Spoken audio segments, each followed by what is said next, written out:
இந்த வீடியோவில் என்ன பார்க்க போகிறோன்னா முக்கியமான செய்தி தான் பார்க்க போகிறோம். அப்படி என்னங்க முக்கியமான செய்தின்னு பார்த்தீங்கன்னா, விஜய் பற்றி தான் பார்க்க போகிறோம். இந்த சேனலுக்கு நீங்கள் புதிய பார்வையாளராக இருந்தால் உடனே சப்ஸ்கிரைப் பண்ணிக்கோங்க. மறக்காமல் பக்கத்தில் இருக்கிற பட்டனையும் லைக் பண்ணிடுங்க. நடிகர் விஜய் மன்னிப்பு கேட்காவிட்டால் வீடு முற்றுகை, இந்து மக்கள் கட்சி எச்சரிக்கை. கும்பகோணம் நடிகர் விஜய் தமிழக இளைஞர்கள் மத்தியில் மன்னிப்பு கேட்க வேண்டும். மாநாட்டுக்கு முன்பாக மன்னிப்பு கேட்காத பட்சத்தில் இந்து மக்கள் கட்சி சார்பில் சென்னையில் உள்ள நடிகர் விஜயின் வீட்டை முற்றுகையிடுவோம் என இந்து மக்கள் கட்சி மாநில பொதுச் செயலாளர் டி. குருமூர்த்தி எச்சரிக்கை விடுத்துள்ளார்.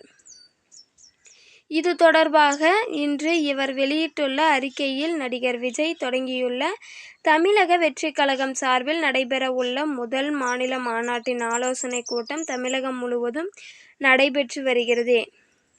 இதில் தமிழக வெற்றிக் கழகத்தின் பொதுச் செயலாளரான புசி ஆனந்த் அண்மையில் நடைபெற்ற ஆலோசனைக் கூட்டத்தில் பேசியபோது, இளைஞர்களை வேலையை விட்டு மாநாட்டுக்கு வர வேண்டும் என பேசியுள்ளார். இதேபோல் கும்பகோணத்தில் நடைபெற்ற ஆலோசனைக் கூட்டத்தில் பெண் ஒருவர், எனது சகோதரன் நடிகர் விஜயை நம்பி மன்றம் தொடங்கி அதற்காக செலவு செய்தால் தற்போது எனது குடும்பம் நடுத்தெருவில் உள்ளது என முறையிட்டுள்ளார். அப்போது அங்கிருந்த பவுன்சர்கள் அந்த பெண்ணை அறைக்குள் அழைத்துச் சென்று பூட்டினர்.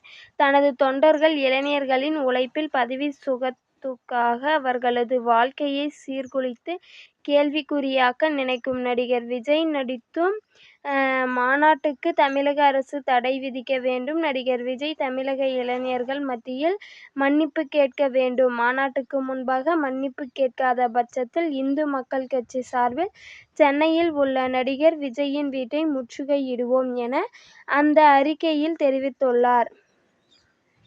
இந்த மாதிரி வீடியோவில் உங்களை நான் சந்திக்கிறேன்.